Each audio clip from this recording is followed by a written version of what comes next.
TV 24 news ವಾಹಿನಿಗೆ ಸ್ವಾಗತ. ಚಳಿಗಾಲದ ಅಧಿವೇಶನದ ಕಲಾಪಗಳು ಡಿಸೆಂಬರ್ 8ರಂದು ಬೆಳಗಾವಿ ಸುವರ್ಣಸೌಧದಲ್ಲಿ ಆರಂಭವಾಗಲಿದ್ದು ಸಾಕಷ್ಟು ಸಕಲ ಸಿದ್ಧತೆಗಳು ಕೂಡ ಜೋರಾಗಿ ನಡೀತಾ ಇದೆ.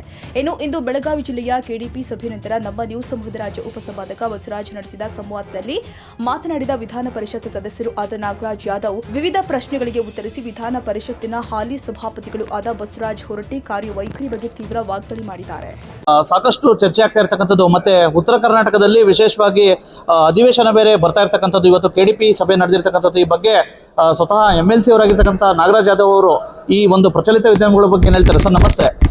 ಒಂದ್ ಕಡೆ CM ಕೃಷಿ ಕಿತ್ತಾಟ ಮತ್ತೆ ಗುದ್ದಾಟ, ಒಂದ್ ಕಡೆ ಅಧಿವೇಶನ ಯಾವ ರೀತಿ ನಡೆಸಬೇಕು ಯಶಸ್ವಿಯಾಗಿ ಅಂತಕ್ಕಂಥದ್ದು, ಸಾಕಷ್ಟು ಒಂದ್ ರೀತಿ ತಾವು ಸಹ ಒಂದ್ ರೀತಿ ರಾಜಕೀಯ ವಿಶ್ಲೇಷಕರು ಮತ್ತೆ ಕಾಂಗ್ರೆಸ್ ಪಕ್ಷದ ಮುಖಂಡರು ಏನ್ ಹೇಳಿಕ್ ಬಯಸ್ತೀರಾ? ನೋಡಿ, ನಮ್ಮಲ್ಲಿ ಯಾವ ಕಿತ್ತಾಟನೂ ಇಲ್ಲ, ಯಾವ ಗುದ್ದಾಟನೂ ಇಲ್ಲ.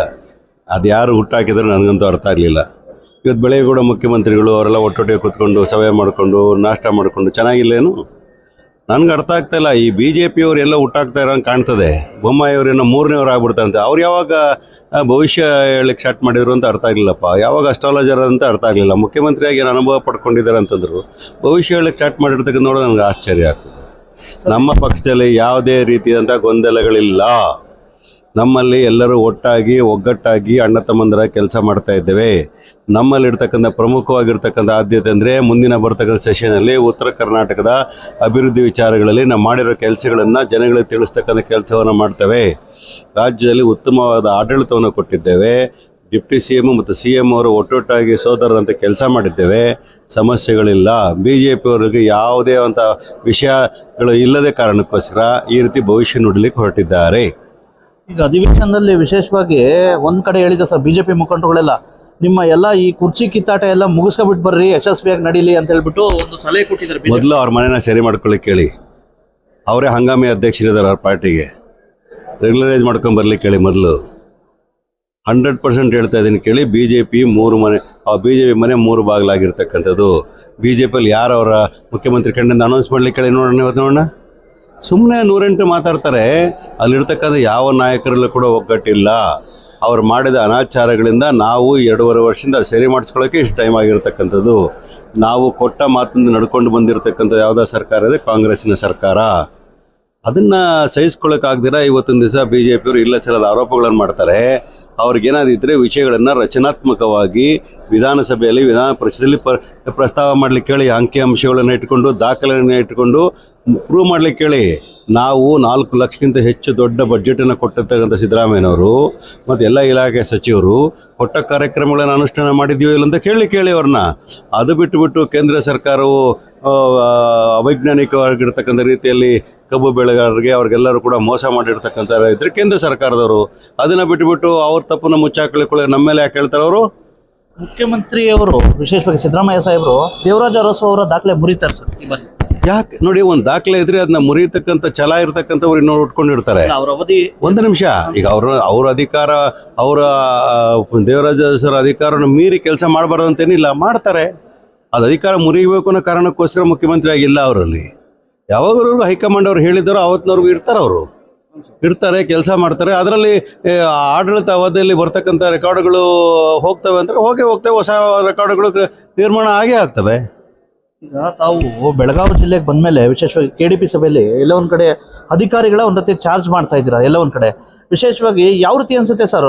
ಏನು ಅಧಿಕಾರಿಗಳು ಏನು ಇದು ಮಾಡಿದಾರ ಸರ್? ಏನು ಇಂಪ್ಲಿಮೆಂಟ್ ಆಗಿದಾರ? ತಾವು ಅಧಿಕಾರಿಗಳು ಇನ್ನೂ ಪ್ರಾಮಾಣಿಕವಾಗಿ ದಕ್ಷತೆಯಿಂದ ಕೊಟ್ಟ ಯೋಜನೆಗಳನ್ನು ಅನುಷ್ಠಾನಗೊಳಿಸಬೇಕು. ಶಾಸಕಾಂಗ ಕಾರ್ಯಕ್ರಮಗಳನ್ನು ರೂಪಿಸ್ತದೆ, ಕಾನೂನುಗಳನ್ನು ರೂಪಿಸ್ತದೆ. ಅನುಷ್ಠಾನಗೊಳಿಸೋರು ಯಾರು? ಎಕ್ಸಿಕ್ಯೂಟಿವ್ ಅಲ್ವಾ, ಕಾರ್ಯಾಂಗ ಅಲ್ವಾ? ಅವ್ರನ್ನ ಚಳಿ ಬಿಡಿಸ್ತಕ್ಕಂಥ ಪ್ರಶ್ನೆ ಅಲ್ಲ. ಅವ್ರ ಕಡೆಯಿಂದ ಕೆಲಸ ಮಾಡಿಸ್ಕೊಳ್ತಕ್ಕಂಥದ್ದು ನಮ್ಮ ಚಾಕಚಕ್ಯತೆ ಆಗಬೇಕಾಗ್ತದೆ. ಆ ಕೆಲಸವನ್ನು ಶಾಸಕರಾಗಿ ನಾನು ಮಾಡಬೇಕಾಗ್ತದೆ, ಪಾರದರ್ಶಕತೆ ತರಬೇಕಾಗ್ತದೆ. ಎಲ್ಲದಕ್ಕೂ ಕೂಡ ದುಡ್ಡು ಕೊಟ್ಟಿಲ್ಲ ಅಂದರೆ ದುಡ್ಡು ಬಂದಿಲ್ಲ ಅಂತ ಹೇಳಲಿಕ್ಕೆ ಆಗ್ತದೆ. ಅವ್ರ ಕೈಲಿ ದುಡ್ಡು ಬಂದನ್ನು ಉಪಯೋಗಿಸ್ಕೊಳ್ಳೋಕ್ಕಾಗಲಿಲ್ಲ ಅಂದರೆ ಹೆಂಗೆ? ಉಪಯೋಗಿಸುವಾಗ ಕೂಡ ಪ್ರಾಮಾಣಿಕವಾಗಿರ್ತಕ್ಕಂಥ ದಕ್ಷತೆಯಿಂದ ಇಂಪ್ಲಿಮೆಂಟ್ ಆಗಬೇಕು. ಟೈಮ್ ಬೌಂಡ್ ಪ್ರೋಗ್ರಾಮ್ಗಳಾಗಬೇಕಾಗ್ತದೆ. ನಾವು ವಿಶೇಷವಾಗಿ ಜನಗಳಿಗೆ ಜನಗಳಿಗೆ ಬೇಕಾಗಿರ್ತಕ್ಕಂಥ ಸಮಸ್ಯೆಗಳ ಪರಿಹಾರನ ಕಂಡುಕೊಳ್ಳೋಕ್ಕೋಸ್ಕರ KDP ಮೀಟಿಂಗ್ ಇಟ್ಟು ಎಲ್ಲ ವಿಚಾರಗಳನ್ನು ವಿಧಾನಸಭೆಯಲ್ಲಿ ಚರ್ಚೆ ಮಾಡೋಕ್ಕಾಗುತ್ತಾ? ಮೈನ್ಯೂಟ್ ವಿಚಾರಗಳನ್ನು ಚರ್ಚೆ ಮಾಡಲಿಕ್ಕೆ ಆಗೋದಿಲ್ಲ. ರಾಜ್ಯದ ಒಟ್ಟಾರೆ ವಿಚಾರಗಳು ಅಲ್ಲಿ ಚರ್ಚೆ ಆಗ್ತವೆ. KDPಯಲ್ಲಿ ವಿಸ್ತೃತವಾಗಿ ಎಲ್ಲ ವಿಚಾರಗಳು ಚರ್ಚೆ ಆಗಲಿಕ್ಕೆ KDP ಮೀಟಿಂಗ್ ಇರ್ತಕ್ಕಂಥದ್ದು. ಅವರ ಚಳಿ ಬಿಡಿಸಬೇಕಾಗಿರ್ತಕ್ಕಂಥ ನಮ್ಮ ಕೆಲಸ. ಆದರೆ ಒಳ್ಳೆ ಕೆಲಸ ಮಾಡಿದ್ರೆ ನಾವು ಅವ್ರಿಗೆ ಒಳ್ಳೆ ಬೆಂತಟ್ಟದ ಕೆಲಸವನ್ನು ಮಾಡ್ತೀವಿ. ಕೆಲಸ ಮಾಡಿಲ್ಲ ಅಂತಂದರೆ ಅವ್ರನ್ನ ಪ್ರಶ್ನೆ ಮಾಡಬೇಕಾಗಿರೋದು ಶಾಸಕರ ಕರ್ತವ್ಯ. ಆ ಕರ್ತವ್ಯವನ್ನು ನಾನು ಖಂಡಿತವಾಗ್ಲೂ ಮಾಡ್ತೇನೆ, ಮುಂದಕ್ಕೂ ಮಾಡ್ತೇನೆ ಎನ್ನೋ ಮಾತನ್ನು ಹೇಳಲಿಕ್ಕೆ ಬಯಸ್ತಾ ಇದ್ದೀನಿ. ನಾಗರಾಜ್ ಯಾದವ್ ಅವರ ಮಾತಿನಿಂದ, ಅವರ ವೈಖರಿಯಿಂದ, ಅವರ ಕಾರ್ಯವೈಖರಿಯಿಂದ ಸಾಕಷ್ಟು ಅಭಿಮಾನಿಗಳು ಸೃಷ್ಟಿಯಾಗ್ತಾವೆ ಸರ್.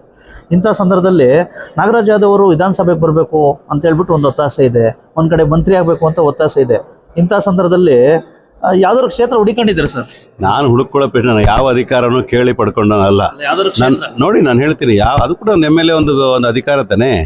ನಾನು ನನ್ನ ಕೆಲಸವನ್ನು ಪ್ರಾಮಾಣಿಕನ ಮಾಡ್ತಕ್ಕಂಥದ್ದು ನನಗೆ ಗೊತ್ತಿರ್ತಕ್ಕಂಥದ್ದು, ನನ್ನ ಪಕ್ಷ ನಿಷ್ಠೆಯಿಂದ ಇರ್ತಕ್ಕಂಥದ್ದು. ಹಾಗಾಗಿ ನಾನು MLC ಕೂಡ ಕೇಳಿರಲಿಲ್ಲ. ಕರೆದು ಯಾಕೆ ಮಾಡಿದ್ರು ನಾನು? ಅದಕ್ಕೋಸ್ಕರ ನಾನು ನನ್ನ ಪಕ್ಷಕ್ಕೆ ನಿಯತ್ತಾಗಿ ಪ್ರಾಮಾಣಿಕವಾಗಿ ನಿಷ್ಠೆಯಿಂದ ಇರಬೇಕಾದ್ರೆ ನನ್ನ ಧರ್ಮ ಕೂಡ ಕರ್ತವ್ಯ ಕೂಡ. ಆ ಕೆಲಸನ ಅವಾಗಿಂದನೂ ಮಾಡ್ಕೊಂಬಂದಿನಿ. BMTC ಅಧ್ಯಕ್ಷರು ಮಾಡಿದರು, KSRTC ಡೈರೆಕ್ಟರ್ ಮಾಡಿದರು, ತದನಂತರ MLC ಮಾಡಿದರು, ತದನಂತರ ಎರಡು ಸಲ ಕಮಿಟಿ ಚೇರ್ಮನ್ಗಳು ಮಾಡಿದರು.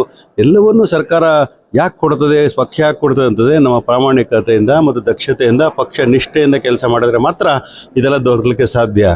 ಜನಗಳು ನನ್ನ ಹಲವಾರು ಬಾರಿ ಭೇಟಿ ಆಗ್ತಾರೆ. ಶಾಸಕ ಆಗಬೇಕು, ನೀವು ಒಂದು ಕ್ಷೇತ್ರ ಹಾಕಬೇಕು, ಇಲ್ಲ ಲೋಕಸಭೆ ಕಂಟೆಸ್ಟ್ ಮಾಡಬೇಕು, ರಾಜ್ಯಸಭೆಗೆ ಹೋಗಬೇಕು ಅಂತ ಹಲವಾರು ವಿಚಾರಗಳು ಹೇಳ್ತಾರೆ. ಆದರೆ ಅದೆಲ್ಲವೂ ಕೂಡ ಪಕ್ಷಕ್ಕೆ ಬಿಟ್ಟಿರ್ತಕ್ಕಂಥ ವಿಚಾರಗಳು. ಯಾವುದೇ ಕೆಲಸ ಕೊಟ್ಟರೆ ಇನ್ನೂ ಹೆಚ್ಚು ಜವಾಬ್ದಾರಿಯಿಂದ ಕೆಲಸ ಮಾಡ್ತಕ್ಕಂಥ ನಾಗರಾಜ್ ಯಾದವ್ ಅವರು. ಮಂತ್ರಿ ವಿಚಾರ ಬಂತು. ಮಂತ್ರಿ ವಿಚಾರ ಬಂದಾಗ ಖಂಡಿತವಾಗಿ ಕೂಡ ಪಕ್ಷದಲ್ಲಿ ನಾನು ಸಮುದಾಯದ ಕೋಟವನ್ನು ಕೇಳಿದವನಲ್ಲ ಯಾವತ್ತೂ ಕೂಡ, ಯಾವುದೇ ವಿಚಾರದಲ್ಲೂ ಕೂಡ. ನಾನು ಕೇಳ್ತಾ ಇರತಕ್ಕಂಥ ಪಕ್ಷ ನಿಷ್ಠರಿಗೆ ಮಂತ್ರಿಯ ಸ್ಥಾನವನ್ನು ಕೊಡ್ತಕ್ಕಂಥ ಆಗಬೇಕಾಗ್ತದೆ.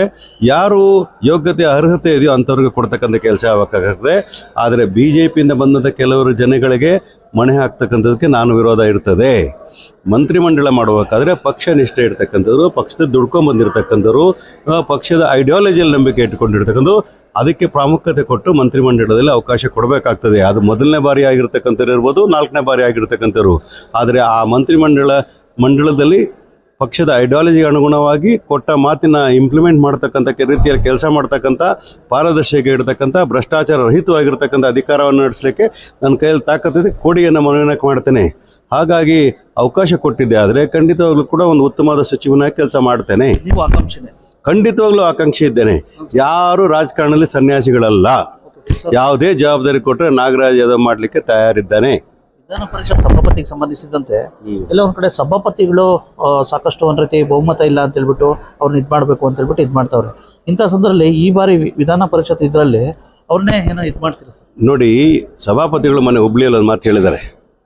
ನನ್ನ ತೆಗಿಲಿಕ್ಕೆ ಸಾಧ್ಯವೇ ಇಲ್ಲ ಅನ್ನೋ ಸವಾಲನ್ನು ಹಾಕಿರ್ತಾರೆ. ಸಭಾಪತಿಗಳು ಅರ್ಥ ಮಾಡ್ಕೋಬೇಕಾಗ್ತದೆ, ಸಂವಿಧಾನಿಕ ದೊಡ್ಡವರು ಯಾರೂ ಇಲ್ಲ. ಅವರ ಮೇಲೆ ಅವಿಶ್ವಾಸ ನಿರ್ಣಯ ತರಬಾರ್ದು ಅಂತ ಯಾರು ಹೇಳಲಿಕ್ಕೆ ಸಾಧ್ಯ ಇಲ್ಲ. ಖಂಡಿತವಾಗ್ಲೂ ಕೂಡ BJPಯ ಸಭಾಪತಿ ಯಾಕೆ ಇರಬೇಕು? ನಮ್ಮ ಸರ್ಕಾರ ಇರಬೇಕಾದ್ರೆ ಕಾಂಗ್ರೆಸ್ಸಿನ ಸಭಾಪತಿ ಯಾಕೆ ಆಗಬಾರ್ದು? ಕಾಂಗ್ರೆಸ್ಸಿನ ಉಪಸಭಾಪತಿ ಯಾಕೆ ಆಗಬಾರ್ದು?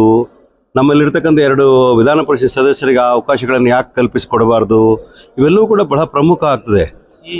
ಈ ಸಭಾಪತಿಗಳು ಕಳೆದ ಬಾರಿ ನಮ್ಮ ಸಚಿವರ ಮೇಲೆ ಅವರು ಒಂದು ಅಶ್ಲೀಲ ಪದವನ್ನು ಉಪಯೋಗಿಸಿ ಮಾಡಿದಾಗ ನಾನು ಕೇಳಲೇ ಇಲ್ಲ ಅಂತ ಹೇಳಿಬಿಟ್ಟು ಜಾರ್ಕೊಬಿಟ್ರಲ್ಲ, ಇಂಥವ್ರನ್ನ ಸಪೋರ್ಟ್ ಮಾಡಬೇಕಾ? ಸಚಿವರಿಗೆ, ಹೆಣ್ಮಗಳಿಗೆ ಕೆಟ್ಟ ಮಾತನ್ನು CT ರವಿ ಅವರು ಹೇಳಿದಾಗ ಕೇಳಲೇ ಇಲ್ಲ ಅಂತ ಹೇಳ್ಬಿಟ್ರಲ್ಲ, ಅದನ್ನು ಯಾಕೆ ಅವರು ಇದಕ್ಕೆ ಯಾವುದು ಎಥಿಕ್ಸ್ ಕಮಿಟಿ ಕೊಡಲಿಲ್ಲ? ಈ ರೀತಿಯಾದ ನಡವಳಿಕೆಗಳನ್ನ ಒಪ್ಕೊಳ್ಳಿಕ್ಕೆ ಸಾಧ್ಯನಾ? This is nonsense. ಸಭಾಪತಿಗಳ ಆಡಳಿತಾವಧಿಯಲ್ಲಿ ಮೊದಲು ಹೇಗೆ ನಡೆಸಿರೋ ಗೊತ್ತಿಲ್ಲ. ಕಳೆದ 2-3 ವರ್ಷಗಳಿಂದ ಅವರು ಮಾಡಿರ್ತಕ್ಕಂತಹ ಆಡಳಿತದಲ್ಲಿ ಬಹಳ ತಪ್ಪುಗಳನ್ನು ಮಾಡಿದ್ದಾರೆ. ಈಗ ನೇರ ನೇಮಕಾತಿಗಳನ್ನು ಅವರ ಅಧಿಕಾರವನ್ನು ದುರುಪಯೋಗಪಡಿಸ್ಕೊಂಡು, ಅವ್ರಿಗೆ ಇರ್ತಕ್ಕಂತಹ ಪರಮಾಧಿಕಾರಿನ ಉಪಯೋಗಿಸ್ಕೊಂಡು ನೇರ ನೇಮಕಾತಿಯಲ್ಲಿ ಅವ್ಯವಹಾರಗಳು ನಡೆದಿದೆ. ಬಸವರಾಜ ಹೊರಟ್ಟಿಯವರ ನೇತೃತ್ವದಲ್ಲಿ ಸಭಾಪತಿಗಳು ನೇರ ನೇಮಕಾತಿ ಮಾಡ್ತಾ ಇರೋ ಸಂದರ್ಭದಲ್ಲಿ ಅಲ್ಲಿ ಅವ್ಯವಹಾರಗಳಾಗಿರ್ತಕ್ಕಂಥ ಮೇಲ್ನೋಟಕ್ಕೆ ಕಂಡು ಬಂದಿದೆ. ಹಲವಾರು ಅಭ್ಯರ್ಥಿಗಳು ಒಂದು ನಂತರ ಕಂಪ್ಲೇಂಟ್ ಕೊಟ್ಟಿದ್ದಾರೆ. ಮತ್ತು ಅವರ ಆಡಳಿತ ಅವಧಿಯಲ್ಲಿ ಹಲವು ಸ್ಟಾಫ್, ಅವ್ರ ಕೆಳಗಡೆ ಕೆಲಸ ಮಾಡೋ ಸ್ಟಾಫ್ ಅವರ ಬಗ್ಗೆ ಅವರ ಕಾಲ್ ಲಿಸ್ಟ್ಗಳನ್ನೆಲ್ಲನೂ ತರಿಸ್ಕೊಂಡಿರ್ತಕ್ಕಂಥದ್ದು ಕೂಡ ಒಂದು ಕಾನೂನು ಬಾಹಿರ ಚಟುವಟಿಕೆ ಅಂತ ನನಗೆ ಕಂಪ್ಲೇಂಟ್ ಬಂದಿದೆ. ಅದನ್ನು ಮೌಖಿಕವಾಗಿ ಜನ ಬಂದ ನಂತರ ಹೇಳಿದ್ದಾರೆ. ಇವೆಲ್ಲವೂ ನೋಡಿದ್ರೆ ಅವ್ರಿಗೆ ಯಾವುದೇ ನೈತಿಕತೆ ಇಲ್ಲ ಸಭಾಪತಿಯಲ್ಲಿ ಮುಂದುವರಿಲಿಕ್ಕೆ. ಈಗ BJP ಮತ್ತು ದಳ ಮತ್ತು ಕಾಂಗ್ರೆಸ್ನ ಸರಿಸಮ ನಂಬರ್ಗಳಿರೋದ್ರಿಂದ ಒಬ್ಬ ಇಂಡಿಪೆಂಡೆಂಟ್ ಸದಸ್ಯ ಆಗಿರ್ತಕ್ಕಂಥ ಲಖನ್ ಜಾರಕಿಹೊಳಿ ಅವರು ಕೂಡ ಅವರ ತೀರ್ಮಾನದಲ್ಲಿ ಬಹಳ ಪ್ರಮುಖ ಪಾತ್ರವನ್ನು ವಹಿಸ್ತಾರೆ. ಹಾಗಾಗಿ ಬದಲಾವಣೆ ಮಾಡಿದ್ದೆ ಆದರೆ ನಾನು ಸ್ವಾಗತ ಮಾಡ್ತೇನೆ. ನೀವೇನಾದ್ರು ಸಭಾಪತಿ ಆಗಕ್ಕೆ ಇಷ್ಟಪಡ್ತೀವಿ? ಖಂಡಿತವಾಗ್ಲೂ ಕೂಡ ಸಭಾಪತಿ ಒಂದು ಗೌರವ ಇರತಕ್ಕಂಥ ಸ್ಥಾನ ಅದು. ಉಪಸಭಾಪತಿ ಇರ್ಬೋದು, ಸಭಾಪತಿ ಇರ್ಬೋದು. ಆ ಪೀಠದಲ್ಲಿ ಕೂತ್ಕೋಬೇಕು ಅಂತಂದರೆ ಬಹಳ ಗೌರವ ನಡ್ಕೋಬೇಕಾಗ್ತದೆ ಮತ್ತು ಪ್ರಾಮಾಣಿಕವಾಗಿ ನಡ್ಕೋಬೇಕಾಗ್ತದೆ, ದಕ್ಷತೆಯನ್ನು ನಡ್ಕೋಬೇಕಾಗ್ತದೆ. You should have full morality to sit on that chair. ಅವರ ನಡವಳಿಕೆ ಬಗ್ಗೆ ನಮಗೆ ಆಕ್ಷೇಪ ಇದೆ ಅನ್ನೋ ಮಾತನ್ನು ಸ್ಪಷ್ಟವಾಗಿ ಹೇಳ್ತಾ ಇದ್ದೇನೆ. ಅವರು ನೈತಿಕ ಹೊಣೆ ಹೊತ್ತು ರಾಜೀನಾಮೆ ಕೊಡಬೇಕಾಗ್ತದೆ. ಅವರ ಆಡಳಿತದಲ್ಲಿ ಬ್ರಹ್ಮಾಂಡ ಭ್ರಷ್ಟಾಚಾರ ನಡೆದಿರೋದು ಸತ್ಯ. ಅದು BJPಯ ಸಭಾಪತಿಗಳು, ಅವ್ರನ್ನ ನಾವು ಸಹಿಸ್ಕೊಳ್ಳಿಕ್ಕೆ ಸಾಧ್ಯವೇ ಇಲ್ಲ.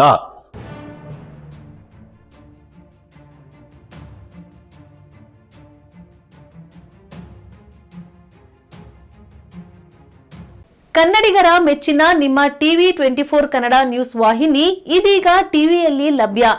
ಕರ್ನಾಟಕ ಮತ್ತು ದೇಶ ವಿದೇಶದ 360 ಡಿಗ್ರಿ ಸುದ್ದಿ ಹಾಗೂ ಉತ್ತರ ಕರ್ನಾಟಕ, ಬೆಳಗಾವಿ, ಬಾಗಲಕೋಟೆ, ಧಾರವಾಡ, ಹಾವೇರಿ, ಗದಗ, ಬಿಜಾಪುರ ಜಿಲ್ಲೆಯ ಕ್ಷಣ ಕ್ಷಣದ ವಿವರವನ್ನ ಪಡೆಯುವುದಕ್ಕೆ ಟಿವಿ 24 ಕನ್ನಡ ನ್ಯೂಸ್ ವಾಹಿನಿಯನ್ನ ಲೈಕ್ ಮಾಡಿ, ವಿಡಿಯೋಗಳನ್ನ ಶೇರ್ ಮಾಡಿ, ಕಮೆಂಟ್ ಮಾಡುವ ಮೂಲಕ ನಮ್ಮ ವಾಹಿನಿಗೆ ಸಹಕಾರ ನೀಡಿ ಮತ್ತು ಚಾನೆಲ್ ಅನ್ನ ಸಬ್ಸ್ಕ್ರೈಬ್ ಮಾಡಿ. Thank you.